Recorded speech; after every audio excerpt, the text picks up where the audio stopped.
Alors, bonjour, c'est Fred, tipster du site gagnerfuté.com. Donc, dans cette vidéo, je vais vous proposer un pronostic sur un match de Serie A, Sassuolo Udinese en Serie A, pour ce qui est du samedi. Avant toute chose, vous savez très bien, on va regarder vite fait quand même les résultats d'hier.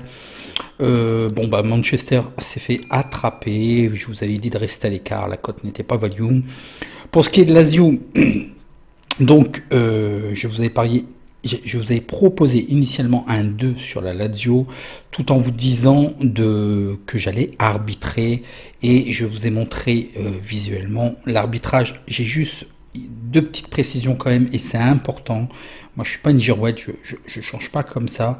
Il faut savoir que d'une chose, un match nul, il faut le jouer au dernier moment, parce qu'il y a toujours les parieurs qui ont plutôt une idée sur le 1 ou le 2, mais il est très difficile de jouer un match nul. Donc mécaniquement, il y aura plutôt une influence de 1 ou de 2, et mécaniquement, ça va faire remonter le match nul. D'une. De deux, deuxième bêtise que je vous ai dit, c'est l'arbitrage. Ok, j'étais engagé sur le 2, la victoire de la Lazio à 2,60. Ok, donc un arbitrage se joue pas en pré-match. En pré-match, c'est une modification de pari, c'est un complément de pari. Un arbitrage se joue en live, en fait. Parce que là, ce qu'il fallait faire, et ce qu'il faut faire, donc je veux pas vous induire en erreur et de jouer comme ça. Là, vous êtes engagé sur un 2. Le match n'est pas encore commencé. Ça ne veut pas dire que le pari est perdant. Donc en fait, ce qu'il faut faire, c'est quand même d'attendre le match. Et par rapport à l'évolution du match, là, c'était d'arbitrer. Parce que l'opportunité qu'il y avait, même si, la première mi-temps, la première partie de match, la Lazio a été quand même dominée, mais ils sont bienvenus. Donc il y avait la possibilité d'arbitrer autrement. D'une, lors du match, d'effectivement, lorsqu'ils étaient menés 1-0, de valider le match nul.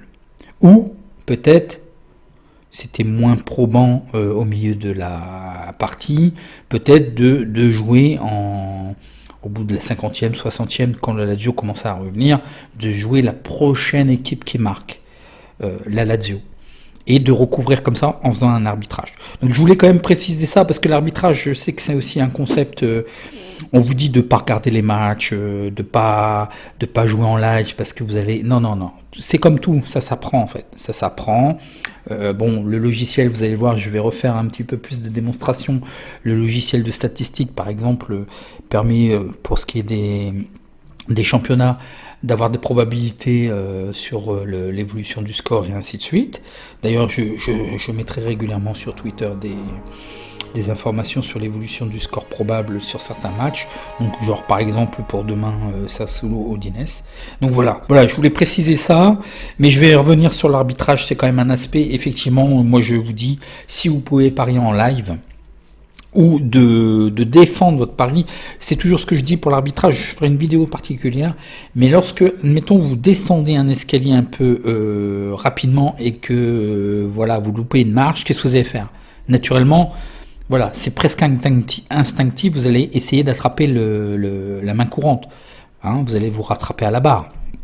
Et bien là, c'est pareil. C'est pas parce que vous avez joué qu'il faut laisser couler, laisser tomber votre pari.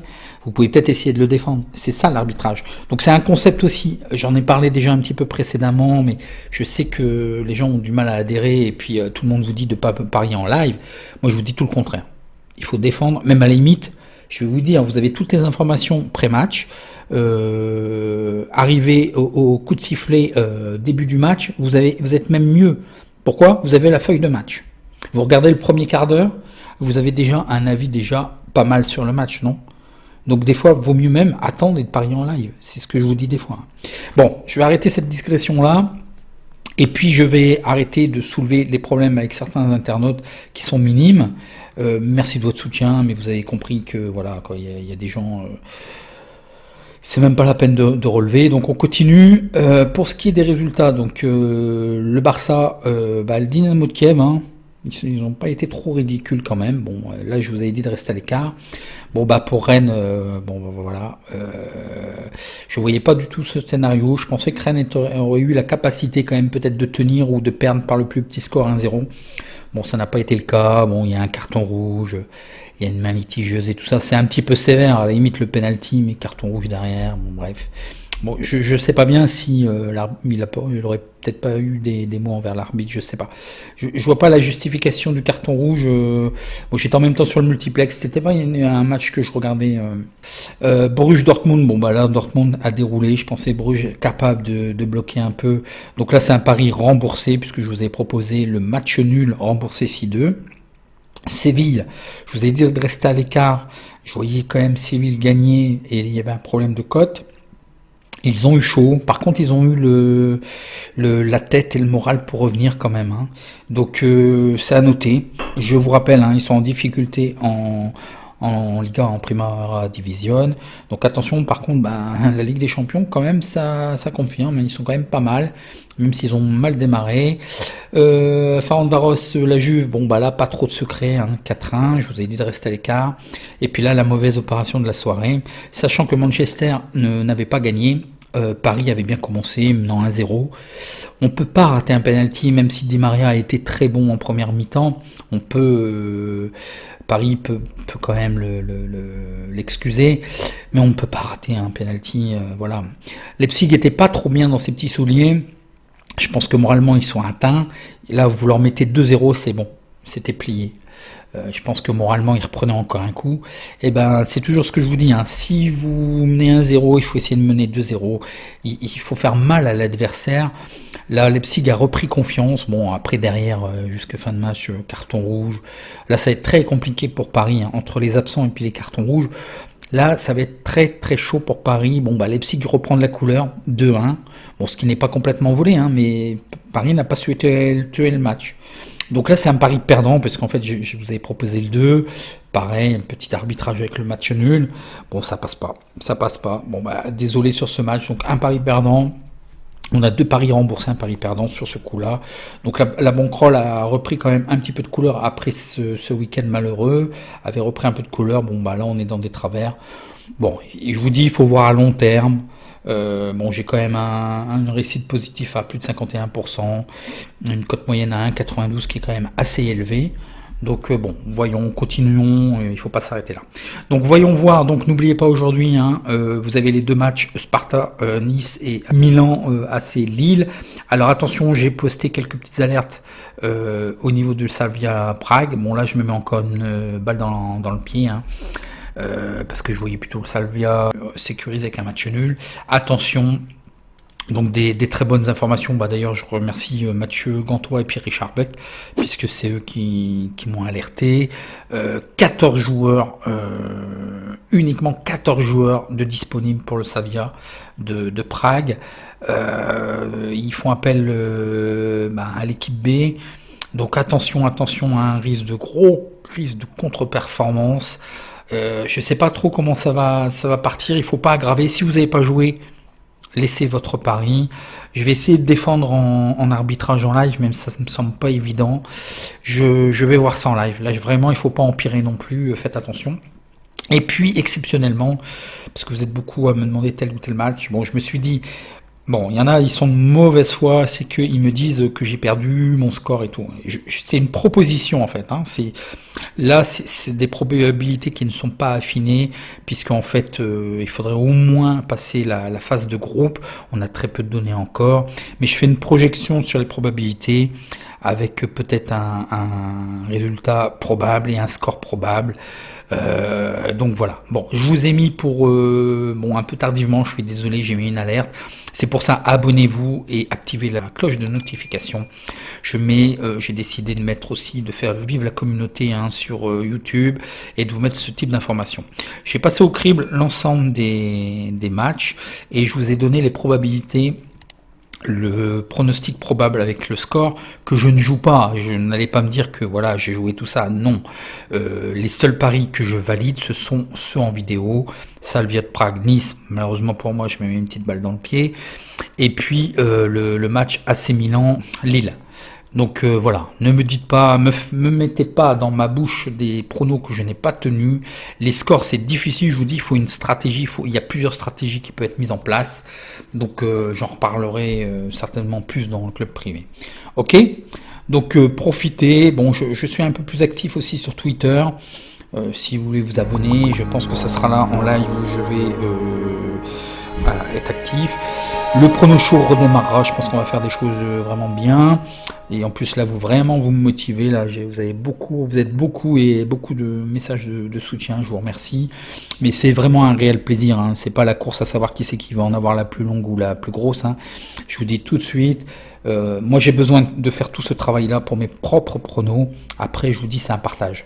Donc, prenez ce qui vous intéresse, laissez tomber ce qui vous intéresse pas ou que vous sentez pas. Je vous dis et je vous dirai tout le temps, dans le doute, abstenez-vous. Voilà, c'est tout. Allez, c'est parti pour le prono. Désolé encore, mais je suis obligé de faire de l'explication de texte parce que j'aime pas les gens qui sont de mauvaise foi et on peut pas m'attribuer. Voilà, j'aime les choses propres et carrées. Je peux pas laisser les gens déviants comme ça, quoi. Alors, Sassuolo Udinese, donc voyons voir ce match. Donc, Sassuolo est sur mes tablettes. Ils sont deuxième avec 14 points. Une très très belle régularité, mais ils avaient déjà bien terminé l'année dernière, ils ont fait une bonne saison. Et puis Udinese, assez surprenante quand même, bon ils se tiennent toujours plus ou moins, mais alors là, un début de saison catastrophique, et bon ils restent sur 2 défaites. Il faut savoir que Sassuolo a 1897 points et le rating, et Udinese 1687 points. Donc voyons voir le face-à-face.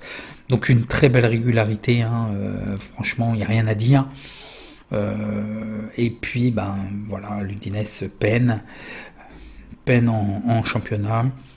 Sassuolo fait 66% de victoires, 33% de matchs nuls, 0% de défaites évidemment.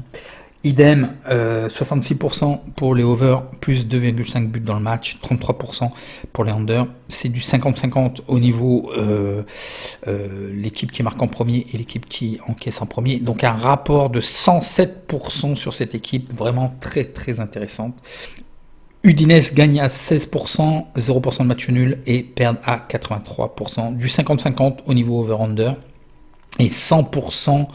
Ils encaissent à 100% le premier but.